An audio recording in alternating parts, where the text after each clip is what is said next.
All right, we have Tesla earnings tomorrow. We got some continued Musk Trump drama. We've got the Tesla diner opening up, all sorts of good stuff to get into. And we don't have Bradford Ferguson here today, so I'm feeling very inadequate when I'm doing intros with the great Brian White, who is master of such intros.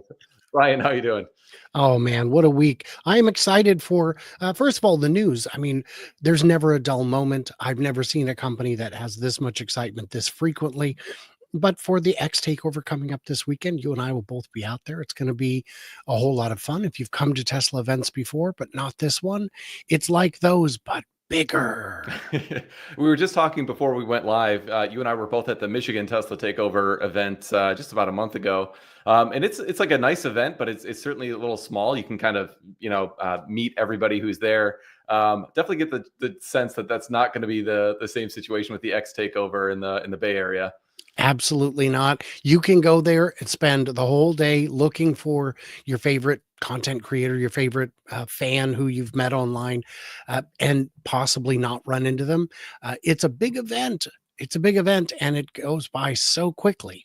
So yeah, it's going to be a blast.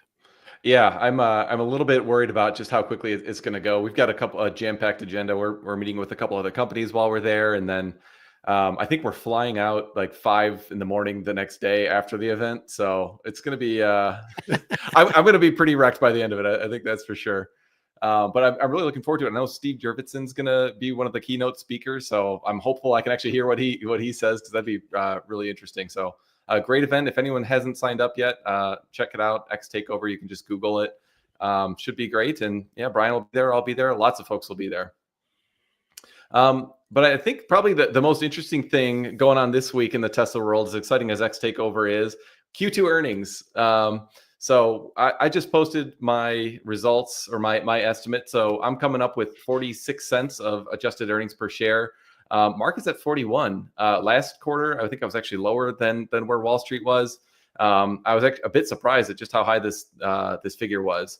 So I thought what might be fun to do in this is just to actually share my model in real time, share some of the assumptions that went into it, and you can ask questions. If anyone in the chat has questions, comments, pushback, we can just share some of what at least I'm expecting for this quarter ahead of what we actually learn tomorrow in the actual result.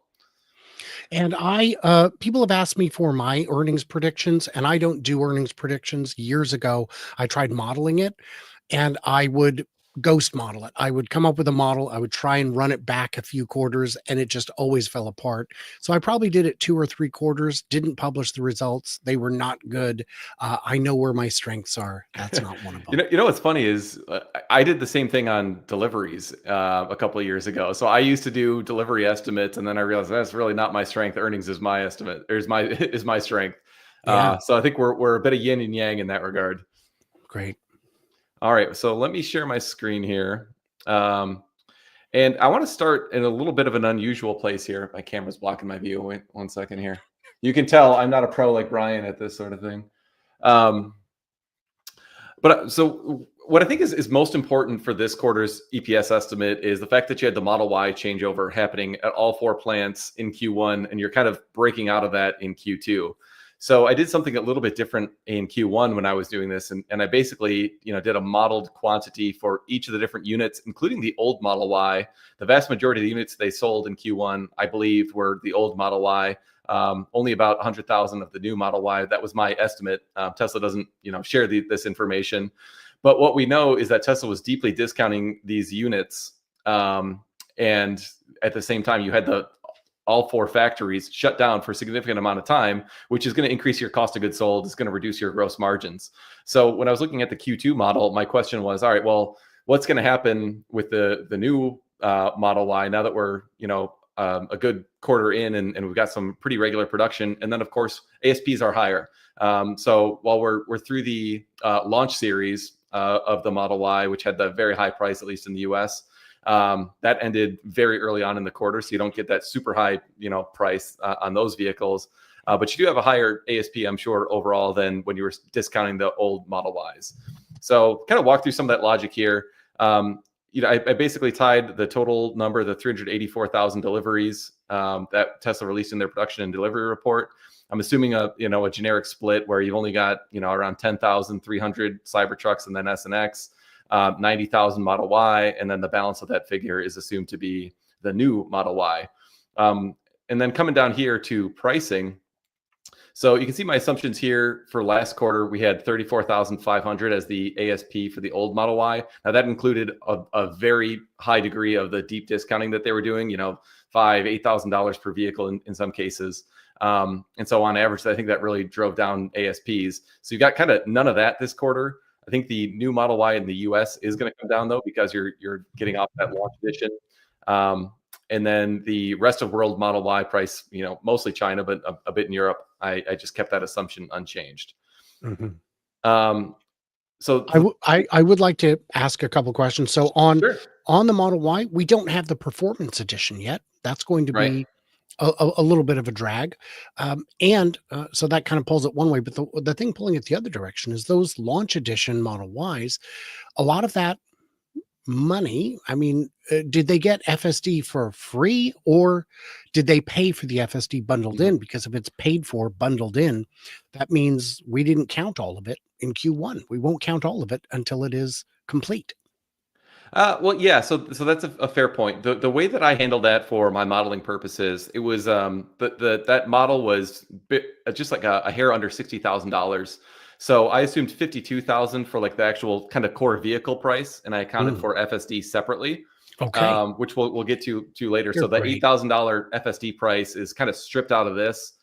So then as I'm backing out, the comparison, it's kind of like a base model or like an average model excluding FSD to the same kind of thing. And then even to this $47,500, we assume a certain attach rate for FSD that I'll account for later on in the model.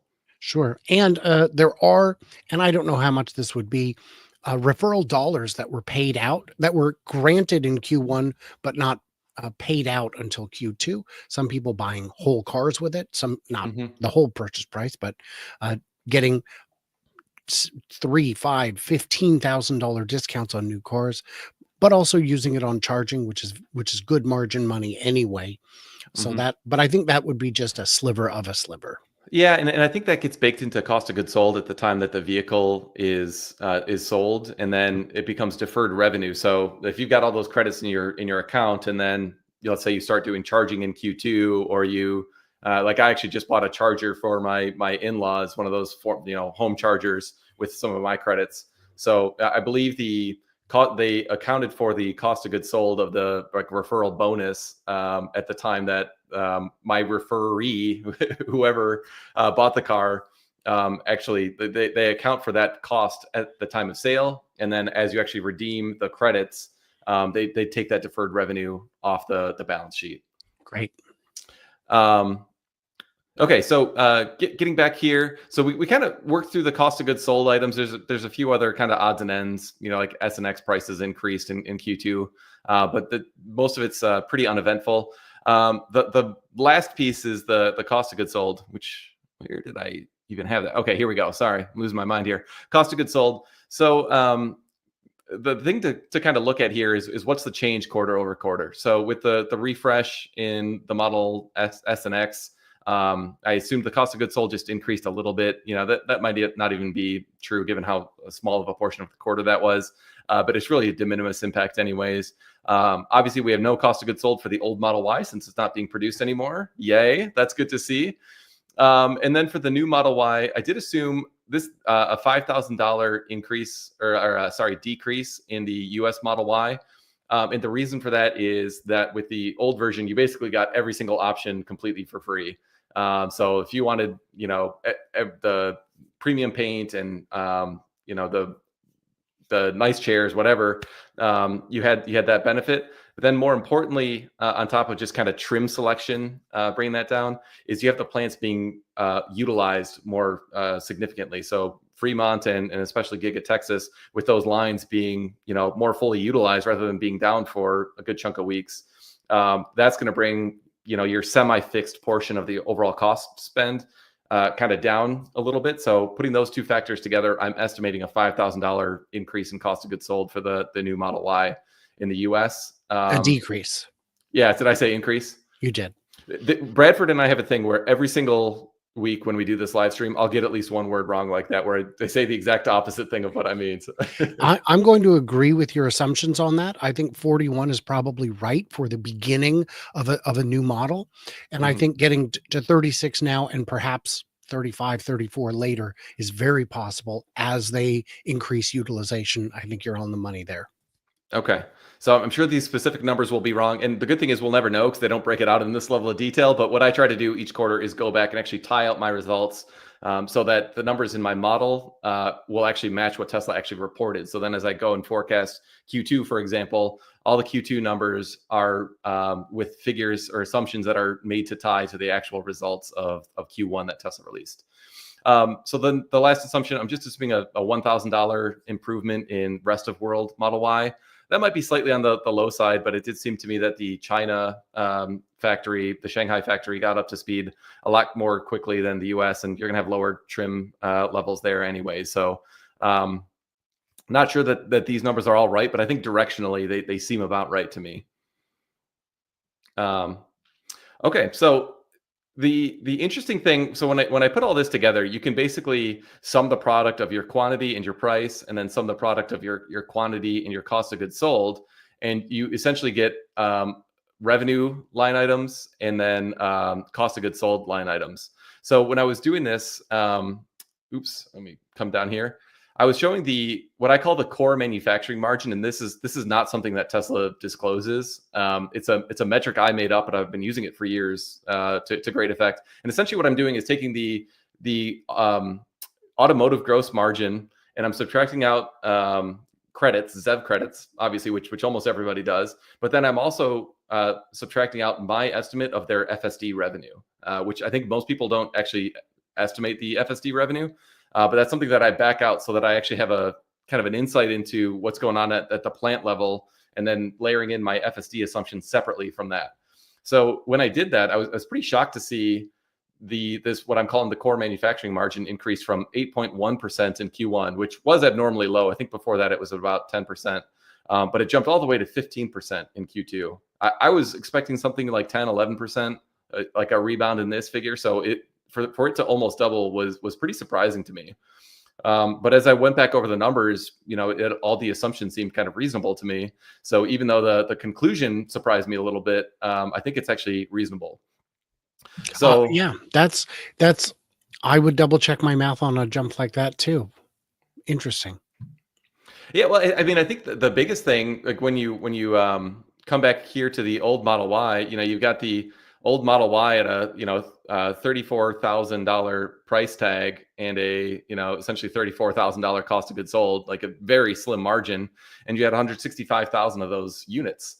So like all those basically zero margin vehicles are going away and being replaced with these now much higher margin new Model Ys, which have a higher ASP and a honestly like a comparable cost of goods sold to the old version. So if you look at, actually I haven't done this, but if you look at it is their most popular model. It yeah. is the most popular model. It might be beat by RAV4 this year because RAV4 was not taken offline for retooling, but we'll see.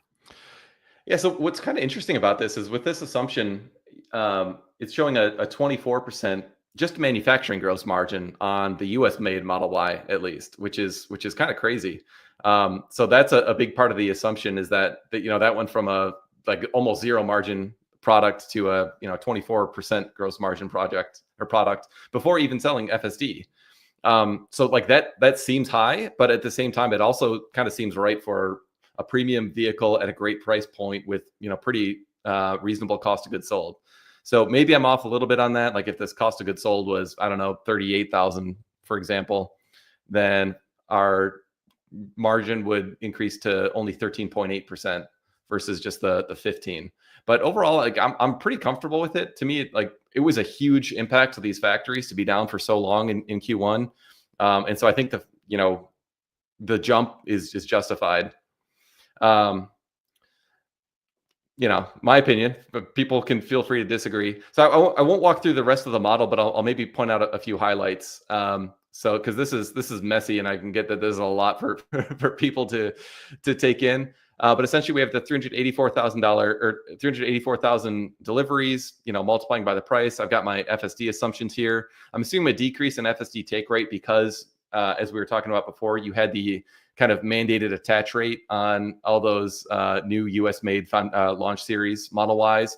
So I think that's going to come down. And then on top of that, you had FSD launching in China in Q1. And so I think there was a bit of excitement and some people wanting to test it out there. So for that reason, I took the overall take rate, the global take rate down to 7%. And then I've got a couple other items down here like FSD subscriptions, a few other things that kind of go into the overall pie. But then coming down here, let's just jump to the bottom line. I've got this 15% margin that we spoke about before. And when you flow that through and add the credits and the FSD revenue, I get the automotive gross margin at 19.3%. So where we saw the kind of core manufacturing margin going from 8 to 15, what's actually reported by Tesla, this is a much more modest increase. And to me, it feels about right. And I would say that I'd be very curious to know when the ZEV credits from manufacturers actually stops. Did they stop cutting checks on the date that it was made clear that the 0% penalty on missing targets was going to come through? Was there money that came in before that? How's that going to work, I wonder? Yeah, it's a good question. This is one thing I've tried many times over the years to get a little bit more clarity on exactly like what are the accounting rules for these credits, because it seems like it's pretty opaque where they can actually they've got a lot of leeway in terms of when they recognize them and when the credits are transferred versus when the payments actually come across. So it's one of those things that has consistently been extremely difficult to model. So what I usually try to do is just grab a number that's reasonably in line with kind of historical levels. One thing I'd like to point out on transparency is that companies are not typically very transparent, some more than others, but the analysts are opaque. They are a brick wall of, they'll give you the bottom number and that's it. You don't know how much of it's dartboard math. You don't get to look at it and see which assumptions are wrong. And that's one thing I love about the Tesla community and people like you is that when it comes to production, I generally show my numbers. When it comes to earnings, you're actually showing the math. James Stevenson does a great job too. Yep.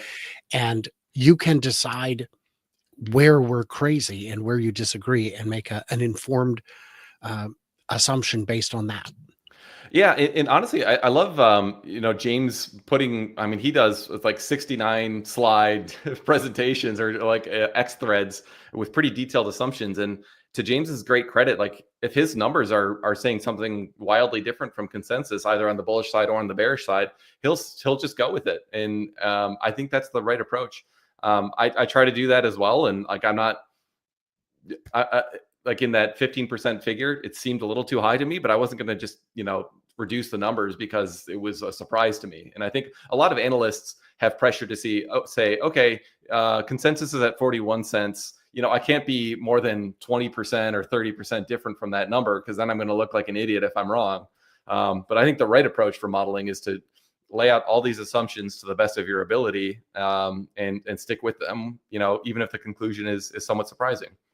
And we've seen that. I've seen it more, not as much in the last 2 or 3 years, but certainly before that, where all these analysts would publish it and then migrate towards the median. Yeah. Just kind of congregate there and nobody wants to stick their neck out. Yep. I think that's very true. So on energy, I'm assuming the gross margins come back a little bit. I'm sort of assuming in the longer term, energy gross margins will mean revert to the 25% level that they've spoken about in the past. Services, I just am assuming a very slow climb back up. Used vehicle prices are still pretty depressed, which impacts the services margin. So there's a lot that gets in there, but I'm not assuming any significant changes there.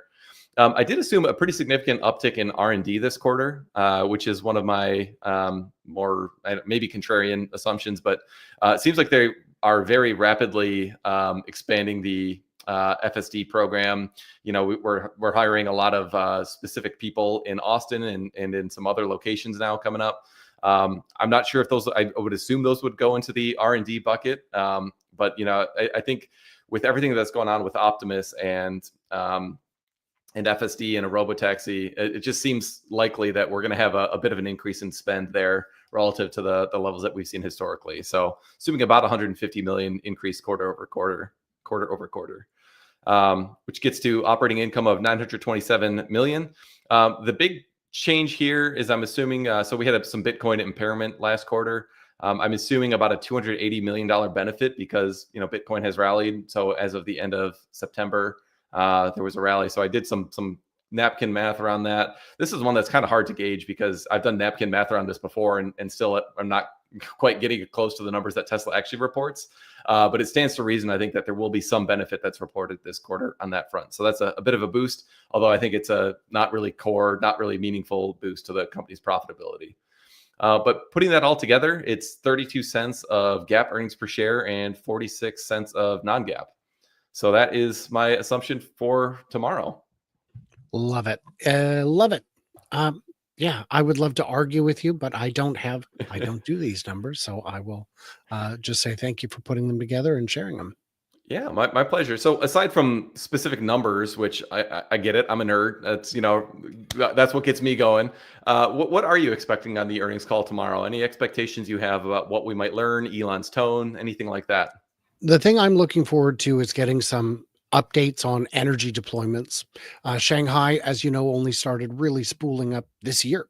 And we don't know what the timeline is for a deployment in Shanghai, from Shanghai, Yep. in China more broadly.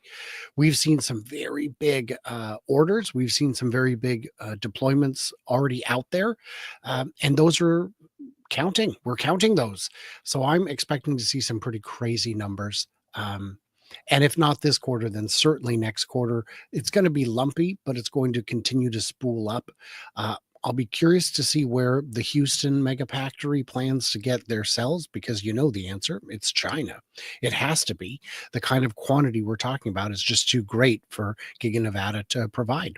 Giga Nevada is only going to be at about 10 gigawatt hours. So it's not going to be enough to satisfy Fremont, Lathrop, let alone an additional factory in the US.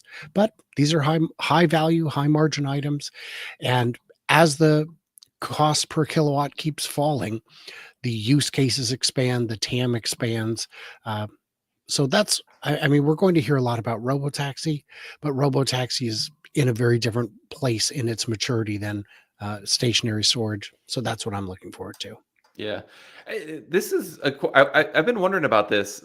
A couple of years ago, Elon made this presentation at Giga Nevada, basically talking about how they were going to get up to 150 gigawatt hours of production, and they'd actually be making megapacks there with 4680 cells. And I remember at the time thinking, like, "Whoa, that is pretty wild." It seems like nothing's really happened on that front. Did I just miss something, or are you aware of like anything going on with why those plans may have changed? Two reasons. First is that 4680s are not LFP. LFP is a much better chemistry for stationary storage. You don't worry as much about the weight when it's not being moved around. It's much more important to be able to charge all the way to 100, discharge all the way to 2% with great frequency. You're going to get a lot more life cycles out of it. But the other is 4680 just hasn't ramped the way it was expected to. And that's a real obstacle.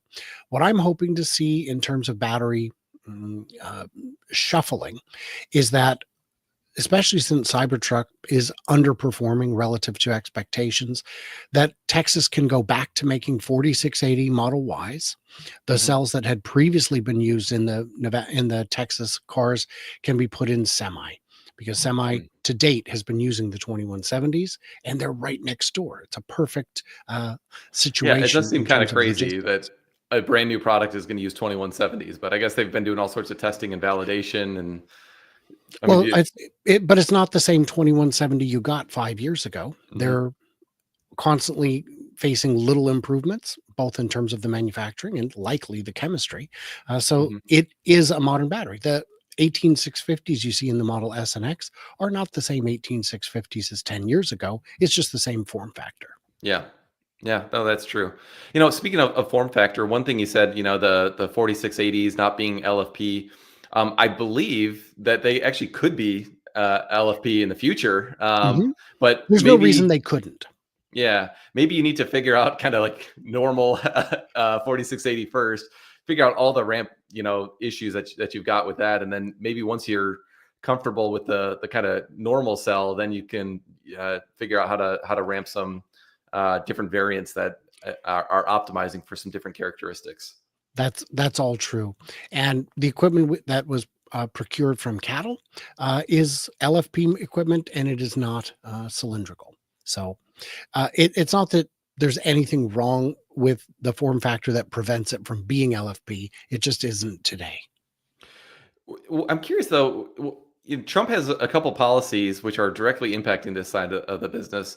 One is killing the ITC, so the investment tax credits for if you're buying a mega pack today, I think through the end of the year, if my memory is correct, you get a 30% credit. So for multi-million dollars, 30% like cash right back. That has the impact of directly and significantly lowering a customer's total capital cost for a big energy storage project. So that's going away, and then at the same time, you've got some tariffs coming like through China, which is presumably going to significantly increase the cost of these CATL cells. So how do you see that playing out? 4680, it would seem to me, if you kind of put all that together, I think domestically manufacturing the cells here in the States, even though you're not going to get that ITC credit anymore, but if you're avoiding that tariff from China, that might incentivize a little bit more aggressive ramp on the 4680. But I'm curious what your thoughts are on that front. There are a couple of factors at play. Biden had put 100% tariff on LFPs from China. I don't know what the tariff is today, but I don't think more than that. So the cells from China are not more expensive than they were a year ago, as far as I'm aware. I do know there's been complications in even knowing what the tariffs are. I talked to a company that imports a substantial amount, and they had some stuck in the port until the port could figure out what to charge. Very ridiculous. But then there's the new thing that came out this week where China said we are restricting the export of 8 critical elements, not elements, but categories of equipment used to manufacture LFP cells. You can't export them. You need a signature on every single one that goes out, and you're not going to get a signature. That's not for the last generation LFP. That's for the next generation LFP. So the factories being built by Ford and the one already built by Tesla wouldn't have been impacted. But that means you're not going to see the gigawatt charging, the megawatt charging LFP cells in the US anytime soon. It's additional restrictions. Does it put more value on the 4680s? Not in the NCA or NMC chemistries, not in the high nickel chemistries, because life cycle is what matters most. China had built a large passenger jets years ago designed to compete with the 737, and they didn't. Even though they were cheaper, they were less efficient. The fuel cost over time made them vastly more expensive. And that's the same kind of thing. If you've got a mega pack that can have, 10,000 cycles versus 5,000 cycles, it's not worth it. There's no price at which you would prefer that kind of shortening of the lifespan. Yeah, no, I think that makes sense. So speaking of energy, Elon posted something a couple hours ago. I'm wondering if you saw. He said the XAI goal is to have 50 million units of H100 equivalent AI compute online within 5 years, which we're getting into territory where it's hard to even fathom how much compute he's even talking about at that point. I like to think I'm an energy nerd, so I like to think of things on an energy perspective. So he was saying to get this compute up and running, or not he was saying, but if you were to assume no energy efficiency improvements relative to kind of the current baseline today, that'd be 35 gigawatts of power. I've been watching the energy space really closely. There is, by most accounts, about 150 gigawatts of new load coming online by 2030. And a lot of this is data centers. And I think if Elon is saying this, then that 150 gigawatt figure is too low. And on top of that, I would say there was already massive struggles figuring out how to power the 150 gigawatt hour. So if that becomes 250 gigawatts, where is this going to be powered from? This is Elon bought a 2 gigawatt combined cycle power plant from overseas. That's not a scalable solution. No. This is So this is just kind of blowing my mind because, like, I know he's aware of all the limitations and has thought through them, and not that it'll be easy to solve them by any stretch. But I'm just curious, how does this news strike you as you're kind of thinking about XAI's plans here? I'm with you that the projections are too low because XAI is just one company. Yeah, Meta has announced a similar plan. They want to go very big. You know, Microsoft and Google are right behind them. You know, OpenAI is going to be right behind them. Whether that's part of the Microsoft increase or not doesn't really matter. We're yeah. talking tremendous increase. But here's a solution: is I've had people say, well, if we electrify all cars, you can't get a lot of products that you need from petroleum because in one barrel, a good chunk of it is gasoline. And that's not quite accurate. That's not how refinement works. You can refine it a little bit and get certain products. And the more you refine it, the more you get higher distillations. Uh, but even if you just kept the mix of what comes out of a barrel the same today, you could have gasoline powered energy generators. You could run a generator on unleaded and it would still be more efficient than putting micro power plants in all of our cars. So you could do that. Push comes to shove, and push may come to shove. I've seen a lot I of don't think people. I want the emissions or the cost associated with that, though. I mean, that's the heat rate, like the Right. energy conversion cycle of that It compared to like a traditional power plant is terrible. Not to is mention not the great. emissions. It's It's not great. so But it is easier to control emissions when they're centralized rather than in everybody's yeah. individual cars. Although I'm sure the crazy scavengers would love to get their hands on that catalytic converter. But there would be, but we are seeing solutions from people like Redwood Energy. Redwood Materials has a division called Redwood Energy, where they're able to deploy very quickly, even off-grid solar solutions, 22 acres of uh, panels, 2 acres of old car batteries that don't have housing, don't have cooling, don't have fire mitigation because they don't need it. It's already solved. They can deploy that instantly and pull about a megawatt and a half a day. Now all we need is all of those everywhere all the time. Mhm. And there is a misunderstanding that people say, well, I'm not worried about all this AI compute because they'll have to find their own power. No, my friend, they're pulling it from your power and my power. And it is driving up our power rates, especially in places with time of use pricing and surge pricing. So how do I think about it? I think it's a tidal wave coming straight at us. And I don't know that enough has been done to mitigate it. Yeah, I don't think enough has been done. And like even just no matter how you slice this, I think the implications are pretty crazy. So I mean, let's just say the country as a whole or individual players lean in hard to solar solutions like you're suggesting, to get to, let's say we've got 50 gigawatts of data centers by 2030. I think that's probably too low. Then because a solar plant, everyone knows that the sun doesn't shine at night. So what that means though is if you've got a 100 megawatt solar site, on average, it's only producing about 25 megawatts, over the course of the year, and that varies a lot depending on where you are and what type of cell it is, and that sort of thing. But you would need to do about 200 gigawatts of solar panels just to kind of meet the 50 gigawatts of data center demand, not to mention, the entire amount because you got to multiply by 4. And then on top of that, you need an absolutely insane amount of batteries in order to say, okay, we want to power the data center at night, even when, the sun's not shining. So like, I definitely believe solar plus storage is going to be part of this solution. And I think there is going to be way more demand than Tesla or any of these other players can meet, even with this ITC going away. But even that doesn't strike me as like a scalable solution because you don't want to run your data center. Like if you've got a mission critical data center that's, I don't know, doing training for Optimus or something like that, you need several nines of reliability and, solar plus storage, depending on how you configure it. Like you have to be sure that, you've got enough juice. And so if you're going completely off grid with solar, there's always a risk that, you just have a cloudy month or something like that. And so then your overall available energy just increases pretty significantly in a situation like that. So then what are you going to do? Are you going to throttle down your GPUs? Are you going to fire up some backup generators, which then adds to your overall product cost or project cost?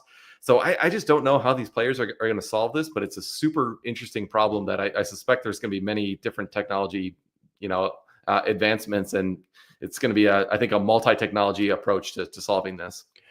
I was crunching some numbers the other day trying to figure out how much battery would we need if we wanted to go 100% solar. Well, those numbers get silly because it's too reliant on one thing. There would still be the rest of the grid operating. So I said, okay, if we just wanted to add 100 gigawatts, I don't know, 1 terawatt. What if we wanted to add 1 terawatt to the 8-ish that we do now, whatever it may be? So you wouldn't actually need, how much storage is that? Well, it's a terawatt of storage. No, it's half because you're running during the day. And it's not actually even half because at night there is surplus power on the grid when everyone's asleep and everything's shut down. So you would need, even if you did half of that daily power consumption. And when you say, it's a terawatt, that's a terawatt per year, right? I mean, that's not a terawatt a day, is it? I mean, Well, it's not a on terawatt batteries, hour.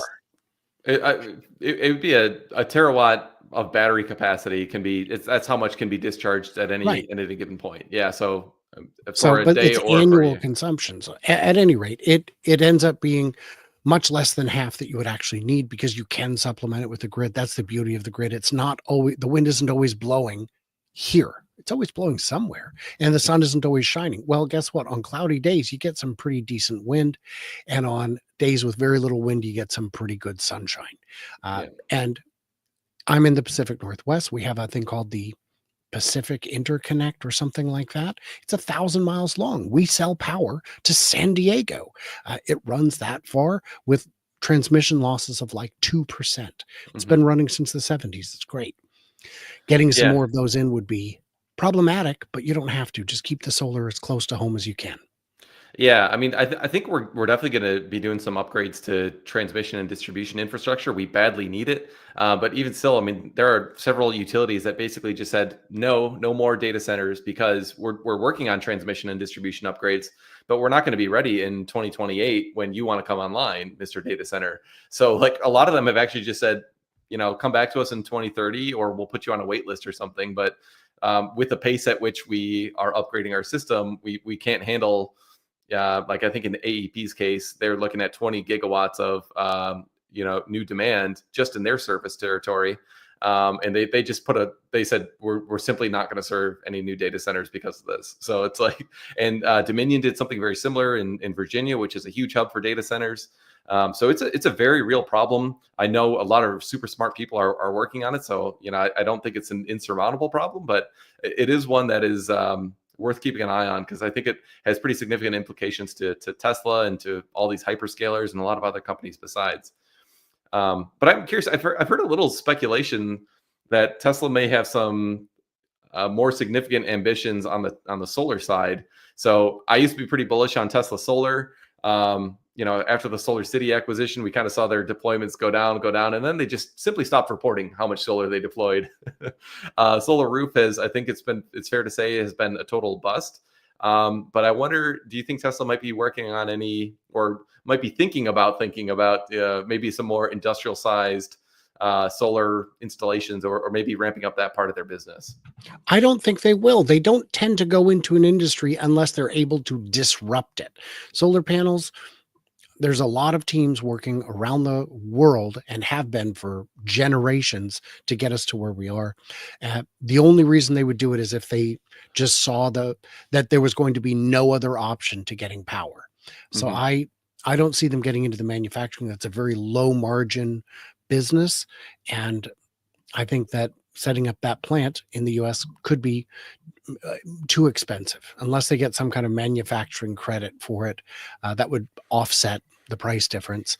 I mean, even the cost of the power to run the factory is much lower at the industrial level in China than it is in the US. That's when you're talking about a factory that may not even have any people in it. There are a lot of lights out factories in China that have no humans involved in the entire process. Goods in one, materials in one side, finished products out the other. I'm not sure. Then really your only cost is the electricity. And if it's significantly higher here, it makes it not competitive. So Yeah, I'm solar is concerned. becoming solar manufacturing is certainly becoming a bit of a commodity, but I almost wonder, like on the project development side, if they might do some of that, maybe even just for their own internal projects. Because I think one thing Tesla does do extremely well is like build things fast and take very large projects and somehow figure out how to get them done in a very compressed time frame. So it's probably a bit too much speculation. I think I'm in your camp that I wouldn't expect anything like that, but it's something I'm kind of curious if what Elon's thoughts are on this energy strategy just in general, whether just what it is to procure energy for XAI and Tesla's data center needs, or if it's just, yeah, I would just love to hear him extrapolate on that a little bit. Well, and the XAI is a separate company. That would be a customer. They would be buying it from Hmm. Tesla. That's a guaranteed revenue stream right there. Yeah. And whether they pay in cash or in compute might not matter. Yeah. Um, so Brian, you and I are going to be in California this week. Any chance you are going to head a little further south to LA to check out the Tesla diner? I am strongly considering it. I do not have plans after the takeover. My family is not coming with me this year, so I have a lot more flexibility. And I had reached out to Redwood Materials. JB Straubel had agreed to do an interview with me at some point. I reached out to them. That point is not now. So Okay. that means I do not have a commitment in Reno after the event. I may be meeting with Lucid before or after the event at their Bay Area, headquarters, research center. So that could be something. But yeah, I may be heading down to LA. I think that might be a good use of my time. I'd be kind of curious. I was surprised to see this, where if you got the Tesla diner is your supercharger stop, that this menu will pop up and you can essentially order ahead. That is a pretty killer feature, I've got to say. Yes, that is something that I had speculated about without exaggeration within the last month, saying not for Tesla Diner. I didn't know when that was going to open, but that you could have your car take you to McDonald's, and when you get there, it just gives you the menu. It just gives Mhm, you the menu in the car, and then Tesla could get 5% commission or something like that, because there are a lot of people who would prefer to do that. If you go mhm. to a Sonic drive-in, forget pulling up to the stall, park anywhere and use it, and they'll bring it to you. Every car is now another place for people, every spot is another place for people to park. And that could be a very small revenue stream, but a revenue stream. And we Yeah. know it works. I mean, how much is DoorDash worth? I mean, it seems like it's going to be small in the grand scheme of things. I agree, but there's a lot of opportunities that will, both improve the ownership experience, or the passenger experience for a robotaxi customer, as well as provide a little bit of extra margin income potential for Tesla. So I think it Absolutely. makes a lot of sense. And I guess the question is, Tesla owns this diner. They can very easily kind of integrate the diner's like ordering system with the Tesla software. But doing that with an external, set of restaurants is a whole different ballgame. So do you think they'll be ambitious and try to go down this route in the near-ish term? I don't see why not. It's not difficult for Tesla. Tesla would just establish the API language that you need to provide, and the car would interface with that. If you wrote your API wrong, it's not going to validate, it's not going to work. Mhm. That's you. You need to fix that. So I imagine they would start with the biggest chains first, or maybe even just the most aggressive. You take somebody like Culver's in the Midwest, they were among the first to have an AI agent taking your order at the drive-through, even though they're a pretty small chain. The cost savings was just there. And I think, yeah, it could be, as long as the company's API works, it works. And I know with Denny's, I place an order on the telephone through an AI agent. It just pushes through to the Oh, restaurant really? like, Wow. yeah, like it would. Well, I didn't know it was an AI agent at first. It was very good. And it wasn't until I asked her to repeat something twice, and she did so in the exact same timbre, Oh, that I realized this is definitely an AI agent. And interestingly, she had an accent. And I thought, why would you do that? And I talked with a couple of AI experts, and they said, oh, it's to make you speak slower and clearer. Oh, interesting. Oh, that's pretty Of wild. course, process control. These guys are geniuses. Did the AI call you hun? Because feel like that's been my experience at every Denny's I've ever been to. That's fun. No, that would be hilarious, though. That would be pretty funny. I think these AI agents are going to need some personality that kind of jibes with the brand's personality. I'm And kind of curious. Dr. Know It All, who's on my panel this weekend at the X Takeover, has a lot more experience in AI than people realize. He owns a company that that makes things like AI agents and software. And he and I had a discussion about this particular Culver's, and he was saying that it is a decision you have to make. Do you want a voice that is clearly AI, or do you want to try and fool people? Either way, you could have pushback. Mhm, So somewhere, and then once you choose, it's like, well, now we got to pick the voice. Now, is it male? Is it female? What are you going to do? So, mhm. yeah, it's pretty interesting. Yeah, that is super interesting. I remember when Amazon introduced Alexa all those years ago. There was all this pushback that like, oh, you only do a female assistant. That's so sexist. And you're right. Like I feel like no matter what you do in the space, there's going to be pushback. So Hmm. it's a really interesting time period we're in right now, and I'm curious to see how all these different companies kind of handle rollout and deployment of this.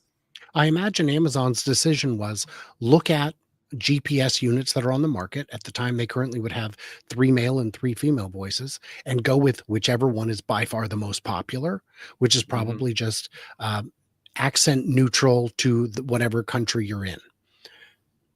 Yeah, no, that makes sense. So the Trump Elon drama is continuing a little bit, although I would say it's a little bit more muted these days. Mhm. But there was some news that the Trump administration was seeking new partners for the Golden Dome, including Bezos's company, and basically just looking for alternatives to Musk's SpaceX. Um, so I'm a little bit torn about this. I mean, SpaceX obviously makes the most sense. They've got the lowest cost. They're the most capable, the most proven. Um, I don't think you want to just all of a sudden ship like 90% of your volumes to another provider because Elon called you a pedo or whatever. But at the same time, I do think in government procurement and the Defense Department, even a lot of airlines do this, where you don't want to be reliant on one provider for a critical service. So there are some reasons why having some redundancy makes sense. But I'm curious, does this strike you as something that's Trump being a little petty in response to Elon, or is this smart Well, it can be governance? both. It's definitely petty on the surface because that's what he just did. Um, he's not allocating funds to make it happen. Hmm. Therefore, it doesn't matter. Uh, Diversity of supplier is critical. NASA recognizes that. It is because of that policy that SpaceX got their first NASA contracts. They went out to bid, SpaceX bid on it. They did not win the bid and they sued. And the lawsuit and the judge agreed, no, no, no, you wanted 2 providers. You have to pick 2 providers. And Hmm. and now, thank goodness they did. SpaceX has done, last I checked, pretty well, launching what 97% of cargo to orbit in the last year. That's that's a lot. That's unbelievable. Yeah. Starlink launches alone are probably bigger than the rest of the world's launches combined. Yep. And so Elon reposted this video of the orbital launch attempts through 2012 through 2024. And so you can see that gray bar is USA with SpaceX. So obviously SpaceX has been absolutely massive in getting astronauts to the space station. Boeing tried. I mean, you had a two-party procurement system there. And that failed pretty miserably. So, kind of a good thing you had to, so that one could bail the other Yes. out. But at the same Yes. time, like it's also clear who's in pole position in this race. And like I think Boeing has lost all credibility, which is why you don't see Trump talking about getting Boeing in the race. He's talking about Kuiper and some of these other startups that Haven't gotten to might orbit. work, but they don't have any compelling proof right now.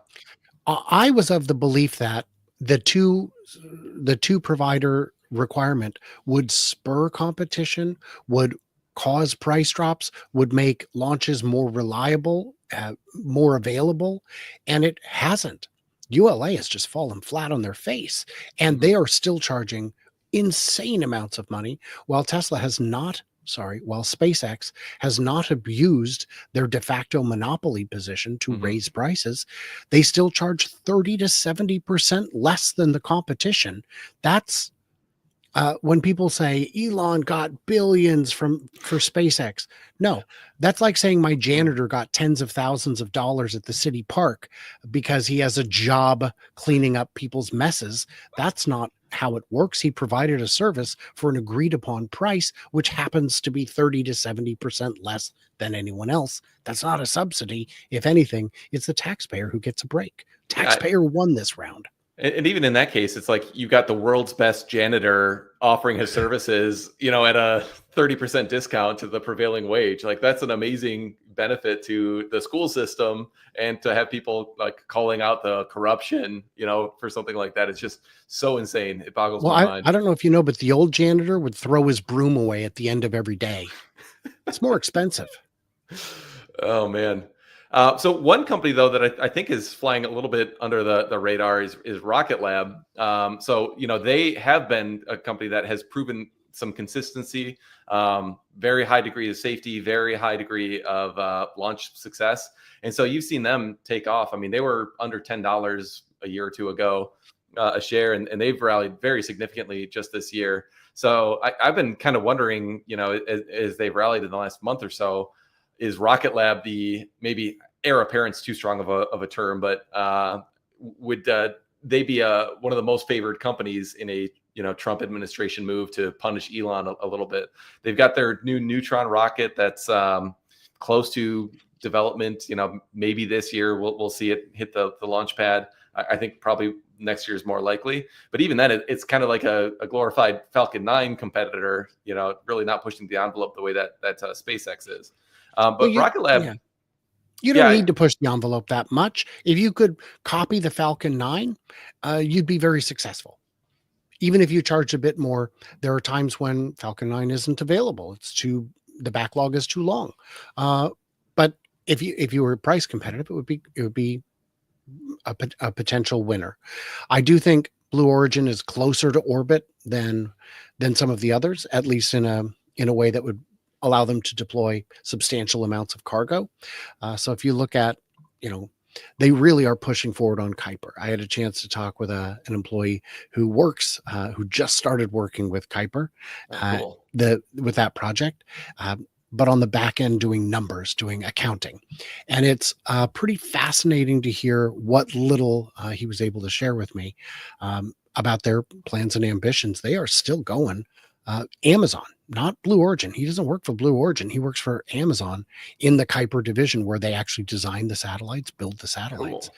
So that is something that still needs to move forward. They of course have taken any launch provider approach, all of the above approach, because using everyone except SpaceX was really shooting themselves in the foot. And the investors were getting concerned that you're throwing money in the trash over a personal grudge. So That's a fair hopefully, point. but none of this matters because there's no funding for a second option. It's all just posturing. Yeah, I think that's a good point. There's certainly a lot of posturing going on right now, and it doesn't seem to be backing down. It's kind of interesting rewinding a couple months ago to whenever it was that Elon first came out and said that Trump was in the Epstein files, and that's why there was no release. Everybody at the time was just like, "Oh my gosh, Elon, what the hell is wrong with you?" Fast forward a couple months now and seeing the Trump administration handle this case the way that it has, Elon's looking a little bit more reasonable than he did back then. So it's just been there's a lot of weird posturing going on right now. I think the Trump administration is taking their first pretty serious L, at least within their own base's mind, with just how they've handled this whole thing. So I'd hope that we don't do these petty politics anymore, and instead just focus on what's best for the country. And It'd be great.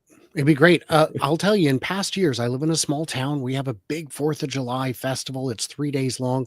And in past years, you would see dozens and dozens of people decked out in their MAGA attire, couple booths selling MAGA gear. This year, I saw maybe 2. So hmm, that tells me that the people who were the most ardent supporters are a little disenchanted at the moment. Some of them feel like they've been deceived. And that is not a strong position to start from. I think that I'm disappointed to see the way the electrification has been Oh handled. gosh, that The was terrible. Secretary of Energy is the fracking king.